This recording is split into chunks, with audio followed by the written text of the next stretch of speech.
मैं Saurabh Kumar the technical classes की YouTube channel पे आपका स्वागत करता हूं। आज हम लोग अप्लाइड केमिस्ट्री में जो यूनिट 2 में वाटर था उसको स्टार्ट किए थे, उसका आज सेकेंड लेक्चर में हम लोग देखेंगे। चलिए, तो सबसे पहले हम लोग डिसएडवांटेज ऑफ वाटर हार्डनेस इसके बारे में बात करेंगे। ठीक है, चलिए स्टार्ट करते हैं हम लोग। देखिए, डिसएडवांटेज ऑफ वाटर हार्डनेस। तो देखिए, जब वाटर में हार्डनेस आ जाता है तो पहले हार्डनेस क्या होता है, कितने प्रकार का होता है, हम लोग पहले लेक्चर में कंप्लीट कर लिए थे। अब देखिए, उसी हार्डनेस के इसमें डिसएडवांटेज की बात करेंगे। तो देखिए, जो हार्ड वाटर होता है वो तो किसी भी प्रकार के एप्लीकेशन में यूज नहीं होगा। हम बताए भी थे कि वाटर में अगर यदि हार्डनेस का गुण आ जाता है तो क्या होता है, ना ही वो जनरल पर्पस का जो एप्लीकेशन है, जनरल एप्लीकेशन कह सकते हैं, चाहे ड्रिंकिंग हो गया, बाथिंग हो गया या वॉशिंग हो गया, या इंडस्ट्रियल पर्पस में बात करें, बॉयलर में बात करें, एग्रीकल्चर में बात करें, वो किसी प्रकार का एप्लीकेशन उसका हम लोग नहीं करते हैं। तो देखिए, इसका वाइटल डिसएडवांटेज का ये wastage of water is washing. देखिए, wastage of water in washing, waste होगा वाटर किस में, वॉशिंग में। बॉयलर ट्रबल्स आएगा, अगर बॉयलर में अगर यूज करते हैं तो बॉयलर में ट्रबल्स आएगा, वाटर में स्लैग का फॉर्मेशन होगा या कोरोजन होने लगेगा बॉयलर का। ठीक है, उसके बाद it is not good for any application, मतलब ये किसी भी प्रकार के एप्लीकेशन के लिए अच्छा नहीं होगा। हम पहले ही बोले कि वाटर में यदि हार्डनेस का गुण आ जाएगा तो वो किसी भी एप्लीकेशन के लिए उसका यूज नहीं किया जाएगा, किसी भी एप्लीकेशन के लिए वह उपयोगी नहीं होगा। ठीक है, चलिए आगे। लेकिन नोट देखिए, हम यहाँ पे एक वर्ड लिखे हुए हैं। देखिए, कभी कभी क्या होता है कि स्मॉल अमाउंट में हार्ड वाटर का यूज किया जाता है। ठीक है, किसमें, आपका मेडिकल पर्पस से। क्योंकि देखिए, हार्ड वाटर जो होता है कैल्शियम का बहुत अच्छा सोर्स होता है। वही बात लिखे हैं, it is the best source of calcium, या कैल्शियम का बहुत अच्छा सोर्स होता है। लेकिन स्मॉल अमाउंट में, यहाँ पे लिखे हुए हैं स्मॉल अमाउंट में होना चाहिए। लेकिन देखिए, आज के डेट में इसका भी अब यूज नहीं होता है। क्यों?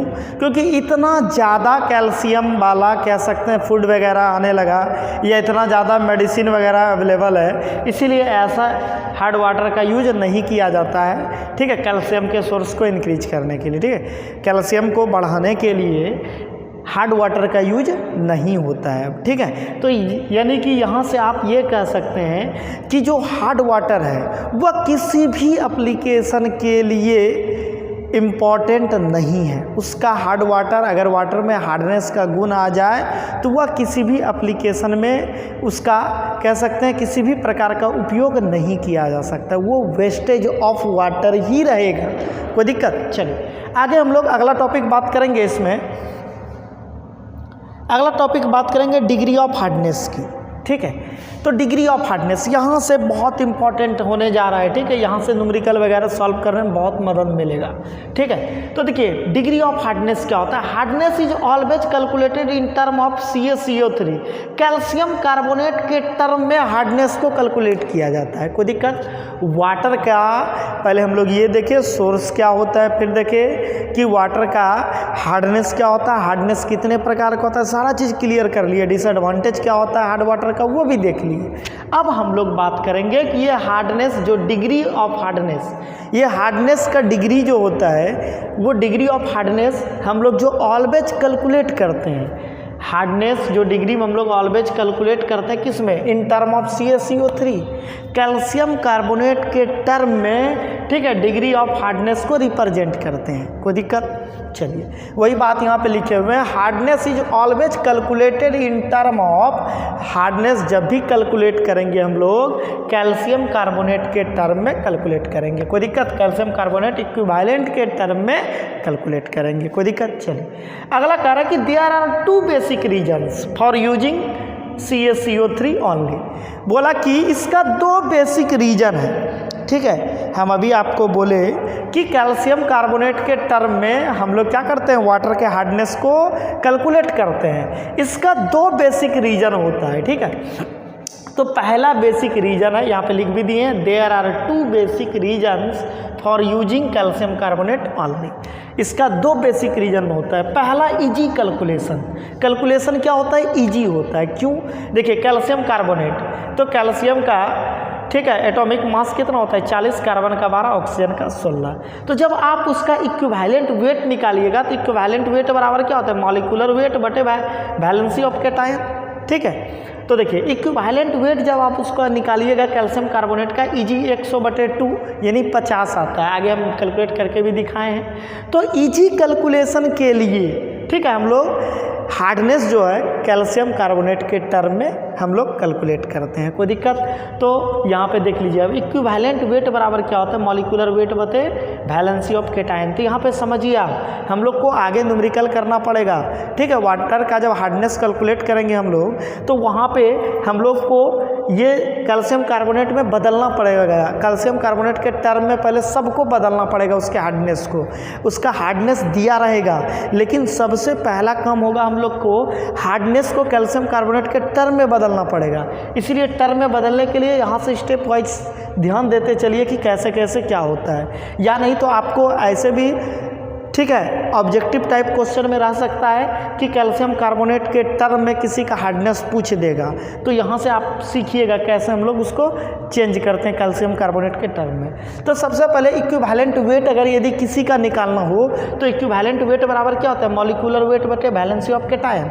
तो ध्यान रखिएगा वाटर के केस में जितने भी वाटर के लिए जितने भी रेस्पॉन्सिबल साल्ट होंगे कैटायन के, उसका जो वैलेंसी ऑफ कैटायन होगा ऑलवेज 2 ही होता है। वाटर के केस में हम सिर्फ बात कर रहे हैं, हम यहाँ पे इक्विवेलेंट वेट हम केमिस्ट्री में ब्रीफ में नहीं पढ़ रहे हैं इक्विवेलेंट सबका निकालने के लिए, हम वाटर चैप्टर की बात कर रहे हैं, वाटर यूनिट की बात कर रहे हैं। वाटर यूनिट में वैलेंसी ऑफ कैटायन ऑलवेज हम लोग जितने भी रेस्पॉन्सिबल साल्ट होंगे हार्डनेस के लिए, ठीक है, चाहे वो कैल्शियम या मैग्नीशियम के कार्बोनेट या बाइकार्बोनेट हो, सल्फेट या क्लोराइड हो, जो भी साल्ट रेस्पॉन्सिबल होगा, ठीक है, वाटर के हार्डनेस में जो भी साल्ट रेस्पॉन्सिबल होगा उसके लिए वैलेंसी ऑफ कैटायन ऑलवेज 2 रखना है, ठीक है। कोई दिक्कत है, ऐसा डिफरेंट होता है, ठीक है। लेकिन यहाँ पे वाटर के केस में जब आप देखिएगा तो वैलेंसी ऑफ कैटायन ऑलवेज आपको 2 ही मिलेगा, कोई दिक्कत। चलिए तो इक्विवेलेंट वेट बराबर क्या होगा मॉलिक्यूलर वेट बटे वैलेंसी ऑफ कैटायन। तो चलिए इक्विवेलेंट वेट निकालते हैं हम लोग कैल्शियम कार्बोनेट का।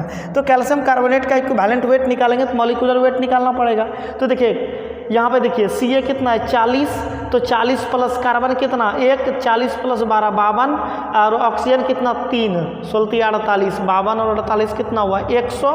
अब वैलेंसी ऑफ कैटायन कितना हो जाएगा कार्बोनेट का कितना कैटायन वैलेंसी ऑफ कैटायन कितना होता है 2, तो 100/2 इक्विवेलेंट वेट ऑफ CaCO3 कितना आया 100/2। तो चलिए आगे आप देख सकते हैं वही बात यहाँ पे लिखे हुए हैं इक्विवेलेंट यहाँ पे वेट किसका कैल्शियम कार्बोनेट का 100/2 कितना आया 50 आया।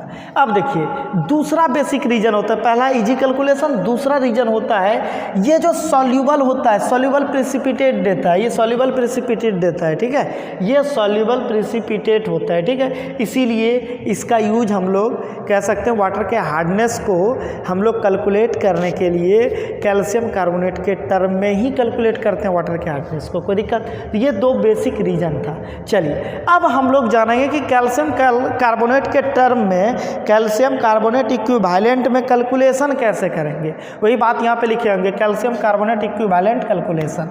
अब देखिए कोई भी साल्ट होगा, साल्ट का हार्डनेस अगर दिया रहेगा हम लोग कैसे कैल्शियम कार्बोनेट के टर्म में उसको रिप्लेस करेंगे, ठीक है। तो देखिए कैल्शियम कार्बोनेट इक्विवेलेंट बराबर, ये फार्मूला एकदम बिल्कुल ध्यान में रखना है आपको, क्योंकि ये फार्मूला यदि आपका क्लियर रहेगा तो आपको वाटर चैप्टर में जो भी न्यूमेरिकल आगे हम करने वाले हैं बिल्कुल इजी वे में आप सॉल्व कर सकते हैं, कोई दिक्कत। तो कैल्शियम कार्बोनेट इक्विवेलेंट का फार्मूला जानना है सबसे पहले। तो कैल्शियम कार्बोनेट इक्विवेलेंट बराबर होता है मास ऑफ हार्डनेस प्रोड्यूसिंग। तो जो भी साल्ट होगा उसका मास देख लेंगे कितना है, ठीक है, जो भी हार्डनेस प्रोड्यूस करने वाला साल्ट होगा उसका मास कितना है उसको रख लेंगे बटे equivalent weight of hardness producing, और जो producing Guna equivalent weight of calcium carbonate. तो देखिए आप लोग को ये देखना होगा कि मास कितना उसका दिया हुआ है, हार्डनेस प्रोड्यूसिंग साल्ट का मास क्या है। उसके बाद हार्डनेस प्रोड्यूसिंग साल्ट का आपको इक्विवेलेंट वेट निकालना पड़ेगा। आपको क्या करना पड़ेगा, हार्डनेस प्रोड्यूसिंग साल्ट का इक्विवेलेंट वेट निकालना पड़ेगा और उससे डिवाइड करके मल्टीप्लाई करना पड़ेगा आपको इक्विवेलेंट वेट ऑफ CaCO3, जो कि फिक्स है, हम लोग ऊपर निकाल लिए 100/2, ठीक है, या 50 यहाँ पे आपको पुट करना है। जैसे आपको इसको एक एग्जांपल के थ्रू समझा रहे हैं। मान लीजिए कि आपको हार्डनेस प्रोड्यूसिंग साल्ट दिया हुआ है, कैल्शियम CaCl2 दिया हुआ है, कैल्शियम क्लोराइड, जो कि 2 मिलीग्राम पर लीटर है, मास दिया हुआ है इसका 2 मिलीग्राम पर लीटर। आप इसको एक एग्जांपल से समझ सकते हैं किस प्रकार से वाटर के हार्डनेस को हम लोग कैल्शियम कार्बोनेट के टर्म में रिप्लेस करते हैं। तो चलिए आप एक एग्जांपल से इसको समझिए कि यहाँ पे दिया हुआ है CaCl2 जो कि कैल्शियम क्लोराइड है, हार्डनेस प्रोड्यूसिंग साल्ट का मास दिया हुआ है, यहाँ पे 2 मिलीग्राम पर लीटर दिया हुआ है। चलिए अब देखिए इन term of CaCO3 equivalent formula क्या होता है, मास ऑफ हार्डनेस प्रोड्यूसिंग बटे equivalent weight of hardness producing Guna equivalent weight of CaCO3। तो चलिए पुट करते हैं, मास कितना है 2 मिलीग्राम पर लीटर, उसके बाद इक्विवेलेंट वेट इसका कैलकुलेट करेंगे। तो देखिए यहाँ पे तो इक्विवेलेंट वेट कैलकुलेट करेंगे तो कैल्शियम का कितना हो जाएगा 40 और CaCl2 है, तो देखिए क्लोरीन कितना होता है 35.5, ठीक है, तो 2 गुना 35.5 कितना वैलेंसी ऑफ कैटायन क्या हो जाएगा 2, तो यहाँ पे इक्विवेलेंट वेट ऑफ क्या हार्डनेस प्रोड्यूसिंग साल्ट हो जाएगा, तो 2 बटे इतना गुना 100/2, तो मतलब 200/111। जब आप इसको कैलकुलेट कीजिएगा इक्विवेलेंट वेट निकालें CaCl2 का, ठीक है, कैसे, इक्विवेलेंट वेट बराबर जानते ही आप मॉलिक्यूलर वेट अब बटे क्या वैलेंसी ऑफ कैटायन। तो मॉलिक्यूलर वेट आप देखिए कैल्शियम का कितना 40, क्लोरीन का कितना होता है 35.5, तो 2 गुना 35.5 40 और 35 दूनी 70, 1 71 और 40 111, तो नीचे 111/2 वही है, 2 से 2 कैंसिल हो गया, ठीक है। तो चलिए यहाँ से ये 2 से 2 कैंसिल कर लीजिए, किसी को भी कर सकते हैं, ये 2 से 2 कैंसिल कर लिए 100 गुना 200 और 200/111 यानी 1.80 मिलीग्राम पर लीटर। तो ये जो अब आया CaCl2 यहाँ पे आपको पता था कितना था 2 मिलीग्राम पर लीटर, अब इसको 2 मिलीग्राम पर लीटर था, लेकिन इस हार्डनेस को जो हार्डनेस प्रोड्यूसिंग साल्ट है CaCl2, अब इसको इन टर्म ऑफ CaCO3 निकालना है, कैल्शियम कार्बोनेट के टर्म में हार्डनेस देखना है कितना है, ठीक है। तो उसके लिए फार्मूला लगाया हम लोग, पुट किए तो कितना आया 1.80 मिलीग्राम पर लीटर। अब ये जो हार्डनेस आया, ये हार्डनेस जो आया किस में आया, इन टर्म ऑफ CaCO3। इसी प्रकार हम लोग इसी फार्मूला के मदद से हम लोग किसी भी हार्डनेस प्रोड्यूसिंग साल्ट का हम लोग इंटर हार्डनेस जो है कैल्शियम कार्बोनेट के टर्म में हम लोग रिप्लेस कर सकते हैं। कैसे किए आप लोग ध्यान रखिएगा। चलिए एक क्वेश्चन से और समझते हैं इसको, एक दूसरा हम लोग क्वेश्चन लेके देख लेते हैं, आपको एग्जाम में इस तरह आ भी सकता है। देखिए कह रहा है कि ए वाटर सैंपल कंटेन 248 मिलीग्राम पर लीटर, कह रहा है कि वाटर सैंपल कंटेन कर रहा है 248 मिलीग्राम पर लीटर, ठीक है, CaSO4, ठीक है। Calculate the hardness in term of CaCO3। देखिए हार्डनेस प्रोड्यूसिंग साल्ट का आपको यहाँ पे मास दिया हुआ है कितना 248 मिलीग्राम पर लीटर। अब देखिए उसके बाद इसको कह रहा है कि कैल्शियम कार्बोनेट के टर्म में हार्डनेस बताना है वाटर का।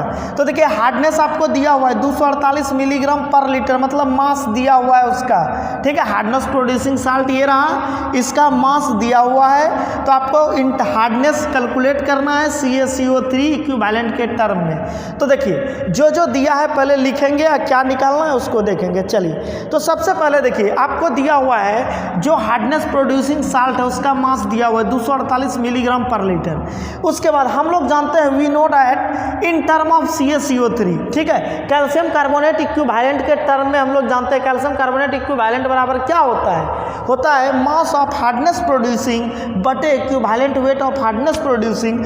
मास क्या है और उसका इक्विवेलेंट वेट क्या है, किसका, हार्डनेस प्रोड्यूसिंग साल्ट का।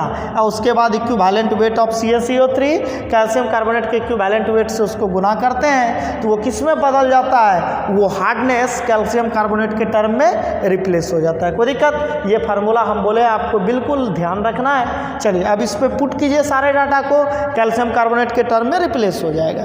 तो चलिए हम लोग पुट करते हैं। तो देखिए इक्विवेलेंट वेट आप जब निकालिएगा तो इक्विवेलेंट वेट यहाँ पे निकाल लिए हैं, पहले आप लोग निकाल लीजिएगा, हम एक साथ यहाँ पे निकाल दिए हैं, ठीक है। तो इक्विवेलेंट वेट यहाँ पे क्या हो जाएगा, देखिए क्या था, CaSO4, यही था ना क्वेश्चन में, क्या था हार्डनेस प्रोड्यूसिंग साल्ट, क्या था कैल्शियम सल्फेट था, ठीक है, CaSO4। तो देखिए CaSO4, यहाँ पे देखिए CaSO4 का यहाँ पे इक्विवेलेंट वेट निकालेंगे तो मॉलिक्यूलर वेट 40 + 32 और 4 गुना ऑक्सीजन कितना 16, तो 4 गुना 16। अब क्या कैटायन के जगह हम लोग क्या लेंगे, बैलेंसी ऑफ कैटायन के जगह 2 लेंगे, तो क्या हो जाएगा यहाँ पे देखिए 248 क्या था 248 मिलीग्राम पर लीटर, ये उसका मास था, मास बटे क्या था mass producing, mass of hardness producing salt, formula देखिए वही पुट की है, mass of hardness producing salt, तो उसका मास रख दिए। उसके बाद क्या था equivalent weight of hardness producing salt, तो हार्डनेस प्रोड्यूसिंग साल्ट का इक्विवेलेंट वेट रख दिए। उसके बाद equivalent weight of calcium carbonate, ठीक है, तो यहाँ पे रख दिए कैल्शियम कार्बोनेट का इक्विवेलेंट वेट। अब यहाँ पे जब इसको आप सॉल्व कीजिएगा 248/136 आएगा, इसको यहाँ पे 202 कैंसिल हो गया, गुना 100 यानी कि 182.2 मिलीग्राम पर लीटर। अब देखिए यहाँ पे ये जो 182 मिलीग्राम पर लीटर आया, 182.3 आया है, ठीक है, खैर कोई बात नहीं, 182.3 मिलीग्राम पर लीटर जो आया ये क्या आया, ये इसका हार्डनेस ऑफ कैल्शियम कार्बोनेट के टर्म में आया, किसका CaSO4 का। जो CaSO4 हार्डनेस प्रोड्यूसिंग साल्ट था, वो साल्ट का हार्डनेस आपको दिया था 248 मिलीग्राम पर लीटर, लेकिन अब इस हार्डनेस को हम लोग को रिप्लेस करना था किसमें, कैल्शियम कार्बोनेट इक्विवेलेंट के टर्म में, ठीक है, तो फार्मूला पे पुट कर देंगे, ये निकल जाएगा।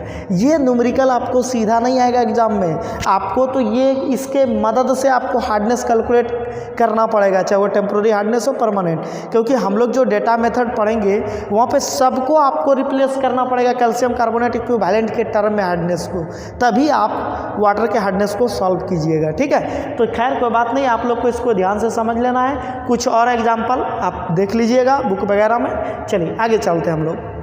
अगला टॉपिक हम लोग बात करेंगे यूनिट ऑफ हार्डनेस। देखिए यूनिट ऑफ हार्डनेस जो कि बहुत इंपॉर्टेंट है, इससे भी आपको ऑब्जेक्टिव एग्जाम में रह सकता है, यूनिट में रिलेशन दे देगा, यूनिट कन्वर्जन दे देगा, ठीक है। तो देखिए वाटर का जो हार्डनेस होता है, देखिए हार्डनेस का जो यूनिट होता है जनरली 4 यूनिट होता है, कितना होता है 4 यूनिट होता है। पहला यूनिट होता है आपका ppm पार्ट पर मिलियन, पहला यूनिट क्या होता है पार्ट पर मिलियन।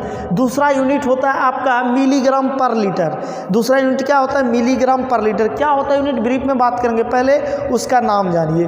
वाटर के हार्डनेस का 4 यूनिट होता है ppm, ठीक है, यहाँ पे लिखा हुआ है ppm, ठीक है, पार्ट पर मिलियन, दूसरा मिलीग्राम पर लीटर, तीसरा डिग्री फ्रेंच, चौथा डिग्री क्लार्क। वाटर के जो हार्डनेस का यूनिट होता है 4 यूनिट होता है वाटर के हार्डनेस का। तो चलिए अब जानते हैं ppm के बारे में, फिर इसके चारों में रिलेशन देखेंगे।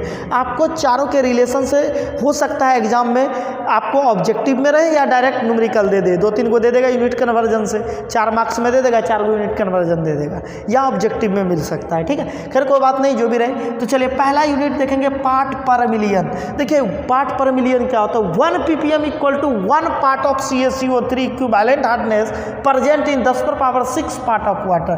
10⁻⁶ पार्ट ऑफ वाटर में क्या 1 पार्ट ऑफ जो कैल्शियम कार्बोनेट होता है, जो इक्विवेलेंट हार्डनेस होता है, वो उसके बराबर होता है, ठीक है। चलिए उसी प्रकार मिलीग्राम पर लीटर में, मिलीग्राम पर लीटर में इसका तो 1 मिलीग्राम पर लीटर जो यहाँ पे बराबर होगा 1 part of CaCO3 equivalent hardness present in 10⁻6 part of water. तो ये दोनों सेम होता है, ये भी 10⁻6 पार्ट ऑफ वाटर में कैल्शियम कार्बोनेट इक्विवेलेंट की बात करता है, ये भी करता है। तो दोनों यूनिट सेम यूनिट है, ppm बोले या मिलीग्राम पर लीटर बोले, दोनों यूनिट का रिलेशन बराबर होता है, ठीक है। चलिए तीसरा आता है डिग्री फ्रेंच। तो देखिए ये जो बात करता है 10⁻5 पार्ट ऑफ वाटर में बात करता है कैल्शियम कार्बोनेट इक्विवेलेंट की। तो यही बात यहाँ पे लिखेंगे 1 part of CaCO3 equivalent hardness present in 10⁵ part of water. कितना part of water 10⁵ part of water. लेकिन डिग्री क्लार्क जो होता है ये भी डिफरेंट होता है। देखिए 1 degree Clark equal to 1 part of CaCO3 equivalent hardness present in 70,000 मतलब 1 गैलन, ठीक है। 1 गैलन में कितना होता है 70,000 लीटर होता है, ठीक है, पार्ट ऑफ वाटर। तो देखिए ये बात करता है 70,000 लीटर में बात करता है वाटर कितना कैल्शियम कार्बोनेट इक्विवेलेंट है, कोई दिक्कत। तो ये वाटर का 4 यूनिट होता है, आप चारों का नाम जान लीजिए और ये रिलेशन जान लीजिए कि यहाँ 10⁻6 पार्ट ऑफ वाटर की बात करता है ppm में, और मिलीग्राम पर लीटर में 10⁻6 की यहाँ भी बात करता है, इसलिए ये दोनों यूनिट सेम होता है। लेकिन डिग्री फ्रेंच में क्या होता है, 10⁻5 पार्ट ऑफ वाटर की बात करता है, और डिग्री क्लार्क में कितना 70,000 लीटर में बात करता है, कोई दिक्कत। चलिए यहाँ पे आपका यूनिट, चारों यूनिट क्लियर होता है। अब हम लोग इसके रिलेशन देखेंगे जो कि बहुत इंपॉर्टेंट है। ये इसका डेफिनेशन ज़्यादा इंपॉर्टेंट नहीं है लेकिन रिलेशन बहुत इंपॉर्टेंट है। चलिए अब यहाँ पे हम रिलेशन दिखा दिए, रिमार्क में लिख दिए। तो 1 ppm बराबर 1 मिलीग्राम होगा, क्योंकि ये भी 10⁻6 पार्ट की बात करता है वाटर, ये भी 10⁻6 पार्ट ऑफ वाटर की बात करता है। तो रिमार्क में इसीलिए चारों यूनिट में रिलेशन दिखाए हुए हैं। तो 1 ppm बराबर 1 मिलीग्राम, और ये क्या हो जाएगा, डिग्री फ्रेंच जो होगा बराबर होगा 0.1 डिग्री के, क्योंकि एक 10 पर पावर यहाँ पे कितना 5 की बात कर रहे थे, एक जीरो बढ़ेगा तो यानी 0.1 से गुना हो जाएगा डिग्री ऑफ फ्रेंच। क्लार्क में क्या हो जाएगा 0.1 यानी कि 70,000, तो यहाँ पे कितना हो जाएगा 10⁻2 कमेगा और यहाँ पे 70 7 से गुना होगा तो 0.07 डिग्री क्लार्क होगा। तो ये रिलेशन आप ध्यान रखिएगा, 1 ppm बराबर 1 मिलीग्राम लीटर बराबर 0.1 डिग्री फ्रेंच और बराबर 0.07 डिग्री क्लार्क, क्योंकि इसी पे अभी यहाँ पे एक क्वेश्चन भी लिए हैं। देखिए if hardness of water is 143 ppm, देखिए वाटर का हार्डनेस दिया हुआ है 143 ppm, कैलकुलेट करने का रहा है डिग्री क्लार्क में। तो देखिए डिग्री क्लार्क और ppm का रिलेशन क्या होता है, देखिए 1 ppm बराबर 0.07 डिग्री क्लार्क, तो वही बात यहाँ लिखे हुए हैं 1 ppm बराबर 0.07 डिग्री क्लार्क, तो 143 ppm बराबर 143 गुना 0.07 डिग्री क्लार्क, तो 10.01 डिग्री क्लार्क इसका आंसर हो जाएगा। ये यदि आप रिलेशन याद रखते हैं तो 1 मार्क्स वाला ऑब्जेक्टिव भी आप आसानी से सॉल्व कर लीजिएगा, ठीक है, यूनिट कन्वर्जन का। चलिए आगे और कुछ क्वेश्चन देख लेते हैं, 2 क्वेश्चन और। चलिए अगला क्वेश्चन कह रहा है कि if hardness of water 122 ppm, 122 ppm है वाटर का हार्डनेस, कह रहा है calculate its hardness in milligram पर लीटर। तो देखिए 1 ppm बराबर 1 मिलीग्राम पर लीटर होता है, तो देखिए दोनों बराबर ही हो जाएगा, मतलब 122 ppm बराबर 122 मिलीग्राम पर लीटर। क्यों, क्योंकि 1 ppm बराबर 1 मिलीग्राम पर लीटर, तो 122 ppm बराबर 122 मिलीग्राम पर लीटर, दोनों यूनिट बराबर होता है, ठीक है। चलिए अगला क्वेश्चन हम लोग देख लेते हैं। अगला क्वेश्चन कह रहा है कि if hardness of water is 88 ppm, water का हार्डनेस दिया हुआ है 88 ppm, calculate its hardness in degree French, degree French में यह हार्डनेस क्या होगा, ठीक है। वाटर का जो हार्डनेस दिया हुआ है यूनिट ppm यूनिट में, तो कह रहा है कि इसका जो होगा डिग्री फ्रेंच में कितना होगा। तो देखिए 1 ppm बराबर क्या होता है 0.1 डिग्री फ्रेंच, 1 ppm बराबर क्या होता है 0.1 डिग्री फ्रेंच, तो इसीलिए 88 ppm बराबर क्या हो जाएगा 88 गुना 0.1 या 0.1 गुना 88 डिग्री फ्रेंच, तो जो 8.8 डिग्री फ्रेंच इसका आंसर हो जाएगा। तो यहाँ पे आपका यूनिट कन्वर्जन जो वाटर के हार्डनेस का 4 यूनिट है, 4 यूनिट क्या क्या है उसको क्लियर किए, चारों में रिलेशन क्या क्या है उसको देखें हम लोग, ठीक है। यहाँ तक आप लोग कवर कर लीजिएगा, मिलते हैं नेक्स्ट लेक्चर में, ठीक है। आगे जो अगला लेक्चर होगा उसमें बात करेंगे डेटा मेथड से कैसे हम लोग टेम्पोररी हार्डनेस, परमानेंट हार्डनेस और टोटल हार्डनेस को कैलकुलेट करेंगे, कोई दिक्कत, जो कि बहुत इंपॉर्टेंट है आपके एग्जाम के लिए, ठीक है। 6 मार्क्स के लिए बहुत ज़्यादा इंपॉर्टेंट क्वेश्चन आने वाला है, अगले लेक्चर में हम लोग डील करेंगे। Thank you for watching. आप लोग हमारे चैनल को लाइक तथा सब्सक्राइब करें और अपने दोस्तों के बीच शेयर करें।